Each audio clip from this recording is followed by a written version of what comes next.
날씨가 매우 쌀쌀합니다. 겨울 추위가 너무 늦은 감이 있습니다만은 건강에 유념하시길 바랍니다. 우리는 언제나 주님의 은총 아래 은혜로 사는 사람들입니다. 날마다 하나님의 은혜가 우리의 삶에 넘치시기를 축원합니다. 저는 오늘 이 본문을 읽을 때마다 늘 세 가지 질문을 하곤 합니다. 첫째는 예수님께서 땅에다 글씨를 쓰셨다고 그러는데 무슨 글씨를 땅에 쓰셨을까? 무슨 말이냐면 당신은요 이스라엘이 가지고 있는 고유의 히브리 말을 가지고 있으니까 히브리 말로 쓰셨을까? 아니면 또 통용되고 있던 아람 말도 있으니까 아람어로 썼을까? 또 그리스가 천하 통일을 하면서 헬라 말도 있거든요. 헬라 말로 썼을까? 아니면 로마의 지배 속에 있었으니까 로마 말로 썼을까? 이 복잡한 언어 문화 속에서 예수님께서 땅에다 어느 말로 글을 쓰셨을까 하는 겁니다. 두 번째는 무엇이라고 쓰셨을까 하는 겁니다. 왜 말씀으로 하지 아니하시고 땅에다 글을 쓰셨을까? 그런 궁금한 마음이 있습니다. 셋째는 간음이라고 하는 것은 혼자만 범하는 죄가 아니잖아요. 한 남자와 한 여자가 만나서 간음죄를 지었을 것인데 여자만 끌려왔다는 겁니다. 그러면 남자는 지금 어디 있는 건지 그것이 궁금합니다. 구약성경 레위기 20장 10절을 보시면 누구든지 남의 아내와 간음하는 자 곧 그의 이웃의 아내와 간음하는 자는 그 간부와 음부를 반드시 죽일지니라. 신명기 22장 22절에도 어떤 남자가 유부녀와 동침한 것이 드러나거든 그 동침한 남자와 그 여자를 둘 다 죽여 이스라엘 중에 악을 제할지니라고 성경은 말씀하고 있습니다. 율법에 의하면 남녀를 함께 죽이라고 말씀합니다. 한데 지금은 남자는 어디 있고 여자만 끌려와서 이런 비참한 일을 당하게 되었을까? 궁금한 것이 또 하나 있습니다. 예수님께서 이 여자에게 말씀하시기를 가서 다시는 죄를 범치 말라고 용서하셨는데 만일 이 여자가 나가서 또다시 범죄하고 두 번째로 붙들려 왔다면 예수님께서는 그때는 뭐라고 하실까? 그것이 알고 싶습니다. 오늘 여러분 이 사건은 예루살렘 성전에서 된 사건입니다. 성전마당에서 된 사건입니다. 여기 사람들이 여자를 끌고 온 목적을 성경은 분명히 기록하고 있는데 그것은 예수님을 제소하기 위해서, 즉 고발할 조건을 얻기 위해서였습니다. 예수님을 책잡아서 올무로 올가서 십자가에 못 박으려고 이 같은 사건을 만들었던 것입니다.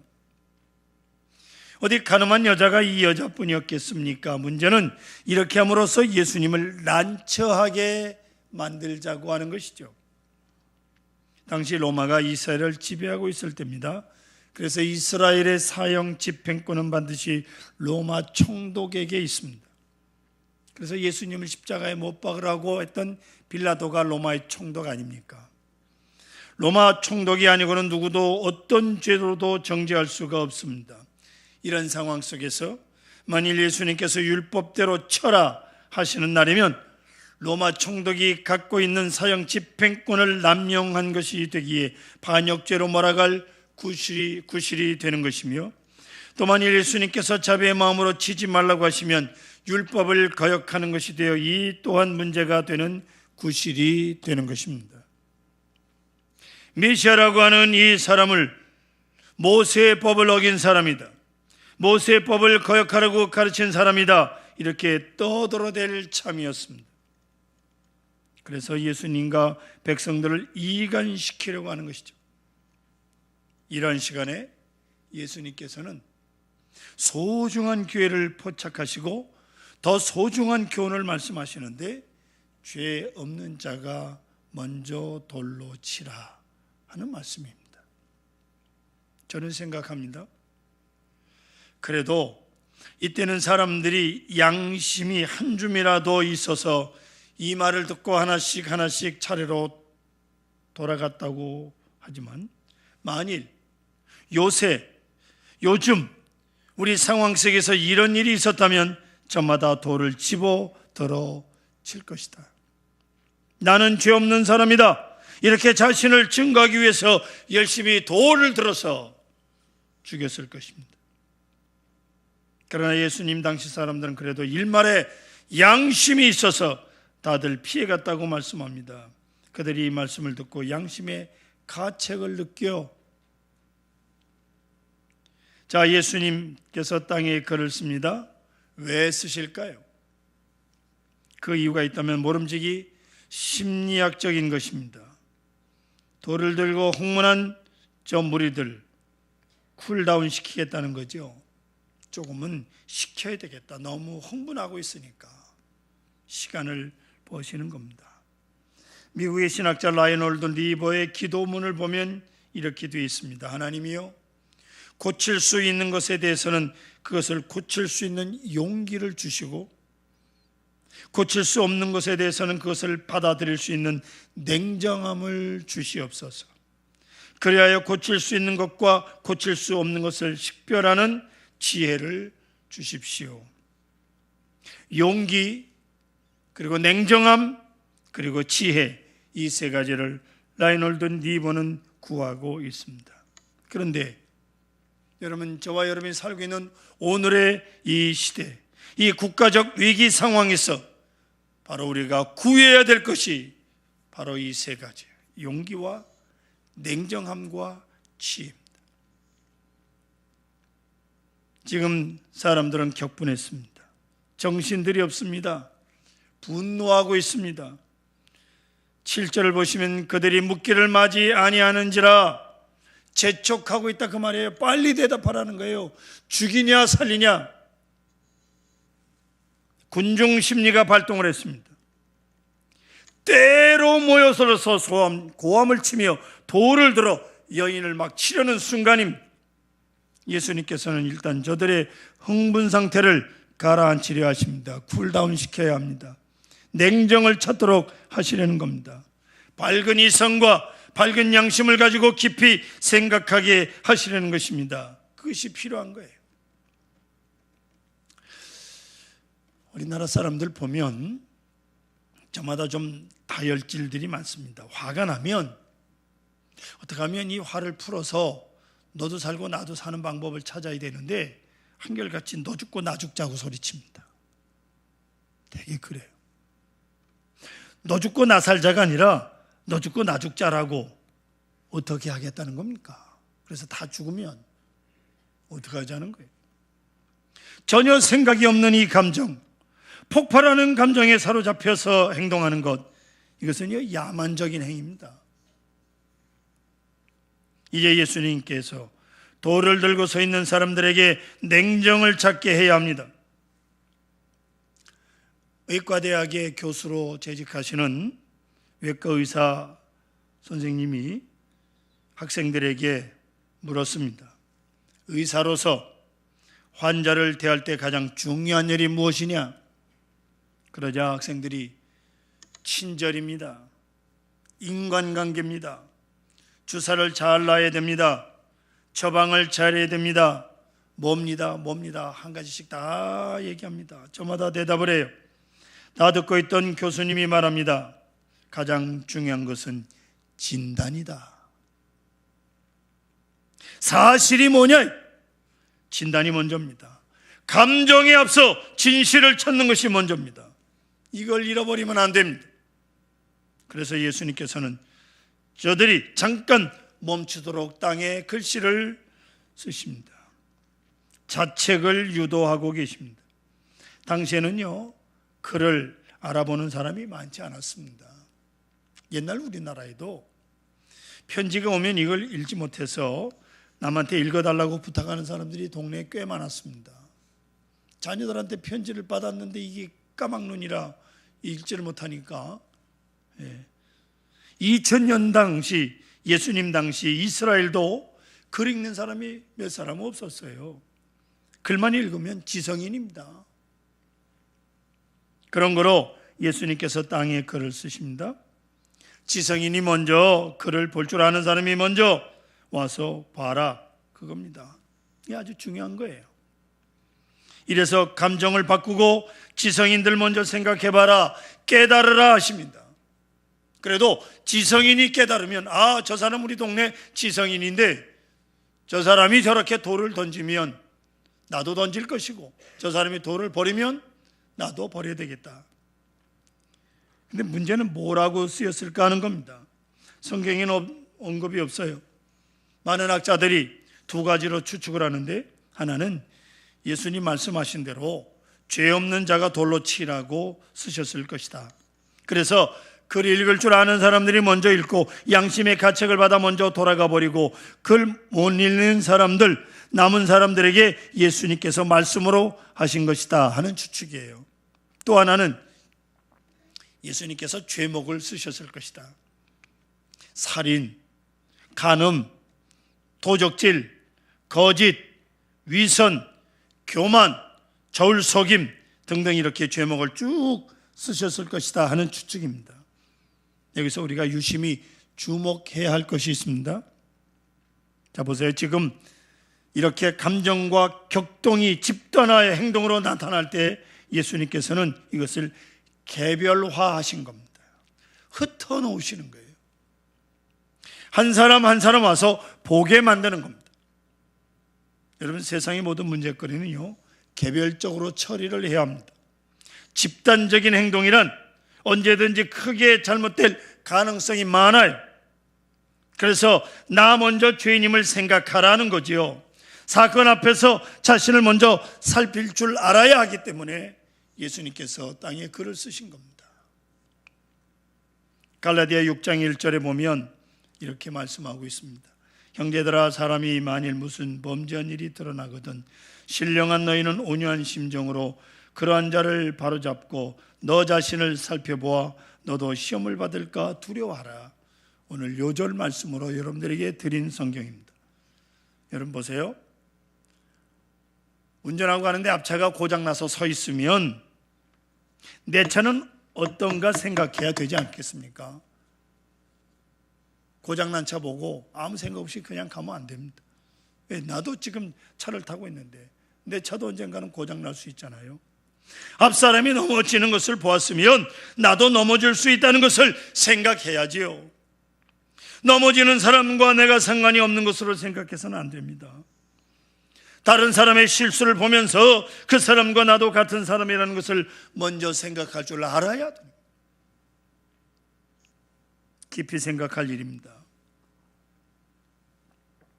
나를 먼저 돌아봐야 돼요. 자기 자신을 시험할 때인 것입니다. 즉 남의 실수를 보면서 내게는 그런 실수가 있나 없나, 나도 그런 실수를 할 수 있구나를 생각해야 한다는 말씀입니다.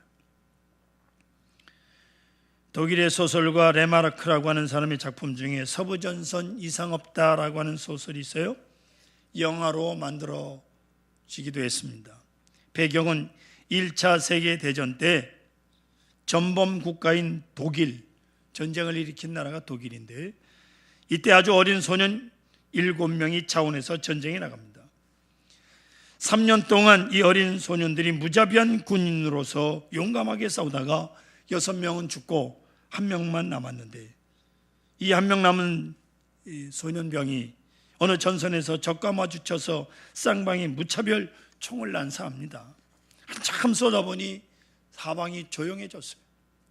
웬일인가 하고 살펴보니까 적군하고 아군하고 다 죽어버린 거예요. 자기만 사는 거예요. 마지막 남은 소년병사가 처절하게 전산 군인들을 향하여 절규하는 클라이막스 장면이 있습니다. 이제 나는 비로소 당신들이 나와 똑같은 인간임을 깨달았노라. 당신들이 죽은 것처럼 나도 죽을 수 있고, 당신들에게도 어머니가 있어서 당신들을 보내면서 괴로워하였고, 지금도 조마조마 기다리고 있다. 당신들에게도 사랑하는 사람이 있고 나에게도 있다. 나도 죽음에 대한 두려움이 있다. 당신들도 죽음을 두려워하면서 죽어간다. 당신들도 용서를 바라는 사람들이요, 나도 용서받아야 될 사람이다. 같은 인간이라는 것을 깨닫고 이렇게 절규하는 클라이막스 장면이 나옵니다. 내가 총을 쏴서 저 사람을 죽였습니다. 그 사람과 내가 다릅니까? 그 사람 죄가 있어서 죽고 나는 죄가 없어서 살았습니까? 같은 인간이라는 것을 알아야 하지 않겠습니까? 누가 누구를 비난합니까? 누가 누구를 비방할 수 있다는 것입니까? 자신을 돌아봐야죠. 오늘을 살아가는 현재인들에게 결정적인 죄가 바로 이것이옵시다. 자기 자신을 모르는 거예요. 자기 자신을 잃어버리는 거예요. 그뿐만이 아니라 잃어버렸다는 사실마저 잃어버리는 겁니다. 아무런 생각이 없어요. 뻔뻔합니다. 바로 그것이 현대인의 모습이요, 오늘 이 사람들 자기 눈에 들보가 있는 것을 모르고 남의 눈에 있는 티를 탓하고 있는 것이옵시다. 성도 여러분, 누가 누구를 정죄할 수 있습니까? 말 조심합시다. 감히 어떻게 남을 정죄할 생각을 할 수 있습니까? 오늘 이것을 우리는 알아야 합니다. 예수님 말씀합니다. 죄 없는 자가 먼저 돌로 치라. 철학자 소크라테스는 유명한 말을 하지 않았습니까? 너 자신을 알라고. 뭘 알라는 겁니까? 나 자신의 무지함을 알라, 나의 무능함을 알라, 내가 지혜 없음을 알라, 그것입니다. 주님의 말씀에 근거해서 살펴보면 오늘 우리 그리스도인들이 알아야 될 것이 뭐예요? 당신이 죄인임을 알라는 거예요. 우리 모두가 죄인이요. 16세기 폴란드의 유명한 천문학자 코페르니쿠스가 세상을 떠날 때 그는 자신의 묘비명 직접 자신이 썼습니다. 하나님이요, 나는 바울이 가졌던 특권을 구하지도 않았습니다. 베드로에게 주셨던 능력을 구하지도 않았습니다. 다만 예수님께서 십자가를 지실 때 옆에 있던 강도에게 베푸신 그 긍휼을 구할 뿐입니다. 성도 여러분, 여러분 무엇을 구하고 계십니까? 코페르니쿠스가 썼습니다. 그저 십자가 옆에 있던 강도에게 베푸신 그 긍휼을 주여 나에게도 베풀어 주시옵소서라고 말입니다. 무슨 뜻입니까? 코페르니쿠스는 나도 저 강도 같은 사람이라는 말입니다. 바울 같은 사람도 아니요, 베드로 같은 사람도 아니고 강도 같은 사람이라 그 말이에요. 그저 긍휼, 주님의 긍휼을 구하고 있는, 이것이 코페르니쿠스의 마지막 유언적 진실의 고백이에요. 여기 귀중한 복음이 있습니다. 복음, 주님의 긍휼. 이제 예수님께서 말씀하십니다. 너를 정죄한 자가 없느냐? 아무도 없고 예수님과 이 여자만 남아 있습니다. 그리고 예수님 말씀합니다. 나도 너를 정죄하지 않으니 가서 다시는 죄를 범하지 말라고 여자를 자유케 해 주십니다. 여러분, 나도 너를 정죄하지 않는다, 이 말씀은 신학적으로 말하면 이것이 인카네이션, 즉 성육신의 사건의 말씀입니다. 무슨 말이냐면 예수님 죄가 없으신 분이에요. 죄가 없으시니까 유일하게 주님은, 당신은 돌을 던질 수 있는 분이에요. 그러나 주님 뭐라고 말씀하느냐? 나도 너를 정죄하지 않는다라고 말씀하고 있습니다. 이 시간은 예수님께서 당신 자신을 스스로 죄인으로 간주하는 그러한 시간인 것입니다. 자신이 죄인이 되는 시간입니다. 의인의 권리를 포기하는 시간입니다. 하나님 아들 되심을 포기하는 시간이 옵시다. 영적으로 십자가를 지신 시간, 죄인의 모습으로 나타나는 시간입니다. 당연히 돌을 던져서 쳐야 되는데 나도 너를 정죄하지 아니하노니, 여기에 구원이 있습니다. 여기에 놀라운 은총이 있습니다. 깊이 명심해야 됩니다. 여러분 보세요. 절망 속에 있는 이 여자, 지금 예수님을 만났습니다. 예수님 앞에 마주 서 있습니다. 너무나도 감격합니다. 그 예수님, 글쎄요, 가늠하다가 붙들려 온 여자에게 부끄러워서도 감히 그렇게 못하겠지만 그 예수님 발에 입을 맞추고 싶고 예수님을 포옹하고 싶었겠지요.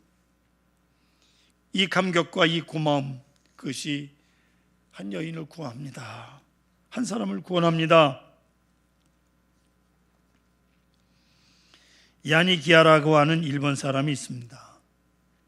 1920년대부터 1927년대에 우리나라가 일제시대에 있을 때 송두용, 함석헌, 양인성, 유석동 씨 등과 함께 신학자 우찌무라 간조로부터 성경을 배우고 같이 기도하고 예수님을 발견한 사람이 야니 기하라. 그는 동경 제국대학 경제학부 교수로 있었습니다. 그러나 그의 나라 일본이 하는 일마다 못마땅했어요. 일본이 한국을 점령하고 중국 대륙을 쳐들어갈 때 이래서는 안 된다고, 침략 전쟁은 안 된다고 맹렬하게 국가를 비판을 합니다. 결국은 나라에서 그를 교수직에서 쫓아냅니다. 비참하게 됩니다. 그리고 2차 세계대전이 끝난 다음 높임을 받아서 제국대학이 아닌 동경대학 제1대 총장이 되어 귀한 일을 많이 한 사람, 바로 야니 기하라입니다. 어느 날 기자가 그에게 물었습니다. 총장님, 만일 죽었다가 다시 태어난다면 어떤 사람으로 태어나고 싶으십니까? 총장이 빙그레 웃으면서 대답합니다. 안 태어나고 싶습니다. 기자가 어째서입니까? 야니 기하라가 말합니다. 일본은 우상이 많은 나라입니다. 미신과 우상이 가득한 나라입니다. 여기 이 나라에 태어나서 예수 그리스도를 만난 것은 기적입니다. 아멘. 그 확률이 적습니다. 이제 내가 예수님을 알았으니 이 얼마나 고마운 일입니까? 나는 다시 태어나고 싶지 않습니다. 여러분, 예수 그리스도를 만났다는 것, 예수님을 안다는 것, 예수를 믿었다는 것, 그리하여 하나님의 자녀가 된다는 이 사건은 엄청난 것이옵니다. 다시 태어날 거 없지요. 예수님을 오늘 알았으니 오늘 죽어도 좋은 겁니다. 아멘. 구원의 자녀가 됐잖아요. 사랑하는 성도 여러분, 다시 한번 생각해 보세요. 오늘 우리나라가 그때의 예루살렘 마당처럼 시끄럽습니다. 모두가 남을 비판하고 모두가 죽여라고 소리 지릅니다. 비판의 소리입니다. 이 고함 소리를 언제까지 들어야 됩니까? 누가 누구를 비판합니까? 옛날 사사시대처럼 자기 소견대로, 자기 소견에 오른 대로 행동하는 상황이 하나님의 말씀이 실종됐습니다. 우리는 하나님께로 돌아가야 됩니다. 말씀으로 돌아가야 됩니다.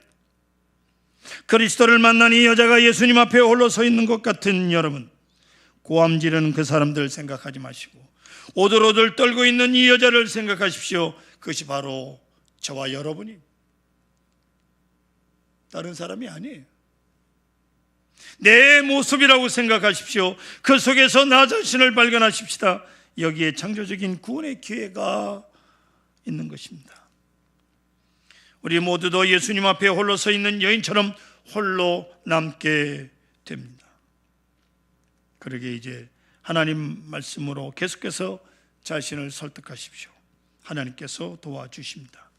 모든 역사의 비판을 누르고 용서하고 감격하는 신앙이 되시기를 주의 이름으로